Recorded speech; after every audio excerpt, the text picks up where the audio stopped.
Hey guys, I'm Dark Barbarian. Welcome back to another video. Today we are making a new Town Hall 7 hybrid and trophy base.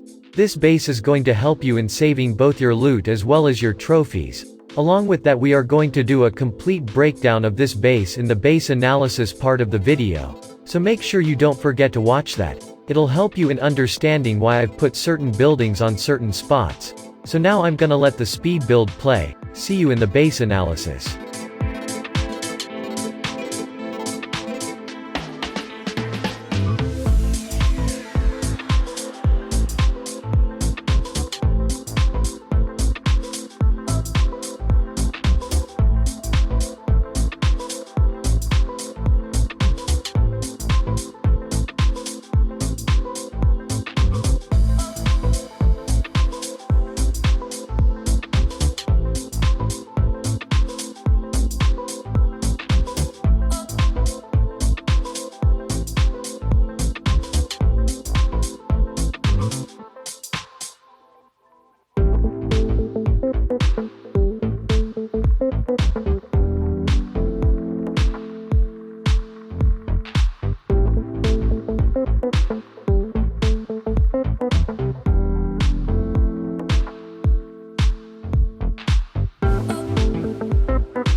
Let's do the base analysis. Now some of you might have a problem with these two cannons on why they're placed outside. Well, it's because to make this kind of design, we didn't have enough walls to keep all the storages and defenses inside. So I decided to place our not so important defenses outside, that is cannons. But placing these cannon outside isn't necessarily a bad thing, on the contrary, I'd say it's a good feature of this base. Let me explain. As we move to higher town halls, most people use this feature on their bases because it kinda ruins attacker's plan. For example, if an opponent wants to attack from this side, instead of going for this side, giants go for the cannon as this is closest and easiest defense they can get to. After taking out that cannon, it is highly likely that the giants will go for the mortar next. so on their way to mortar they'll trigger this giant bomb, which will result in opponent using an early heal spell. So you see what happened right there. First the opponent wanted to get inside the base from the bottom, but our cannons lured the enemy troops away and then forced the opponent to use an early heal. What this does is bring uncertainty to the attack, as opponent's troops aren't going where they want them to go. This can potentially lead to panic by the attacker and eventually a fail attack. I hope that cleared your doubts regarding the cannons. Let's move forward. The next thing you'll notice is that the town hall in the center is well defended because it contains loot and is worth 1 star, which is one of the basic rules to remember while building a hybrid base.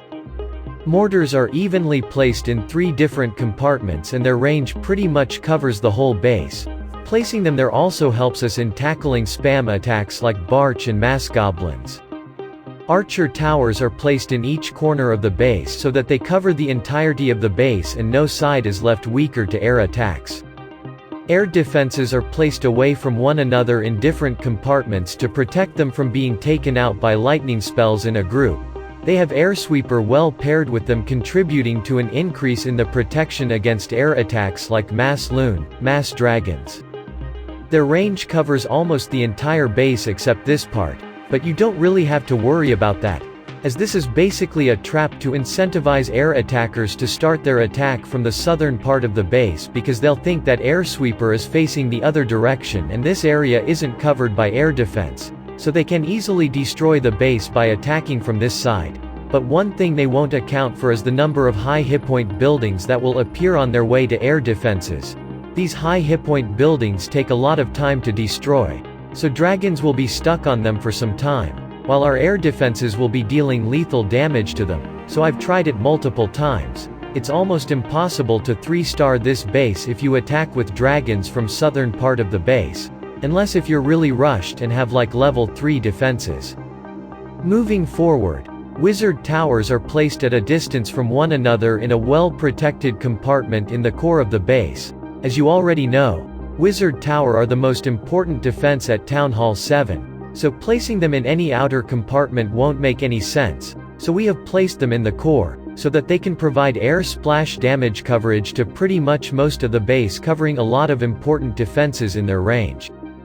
Cannons are placed right where they are needed, providing to the overall balance of the base and making this base perform pretty well against ground attacks.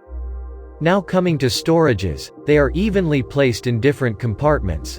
This is the mistake that most beginner base designers make, that they place all the storages in the center, and defenses in the outer compartments. So once the attacker break through the compartment of defenses they get access to all the loot. Which is not the case in this base because the storages are placed in different compartments. The attacker has to take out the whole base in order to get all the loot. Our dark elixir storage is well protected in the core compartment of the base, which is quite hard to get into, which means that our dark elixir is going to be safe in this base. Now coming to the placement of the traps, after observation of so many attacks on this base, spring traps are strategically placed in different compartments according to the pathing of defense attacking troops like hogs and giants, which helps in making this base stronger against ground attacks. Both the Teslas are placed in the core of the base, which really helps in making the core of this base stronger against popular attacks like mass dragons and mass hogs. The Seeking Air Mine is placed next to the Air Sweeper so that they can help the air defenses in taking out the air attacking troops like balloons and dragon armies. Now coming to the outer buildings, you can customize where you want to put them according to your choice. Just make sure you don't put the same type of collectors all together. Otherwise, the opponent will take all your loot in the collectors very easily. That's it for the base analysis. One more thing. This base is good enough on its own, but make sure you have something in your clan castle for the defense, because at lower town halls, defensive clan castle troops are an integral part of the defense. So if you want to boost your success rate, I definitely recommend getting a dragon or some Vox in your clan castle for defense. That's it for this video. I've left a copy link for this base in the description and the first pinned comment, so that you guys can easily copy this base. I'll see you guys in the next one.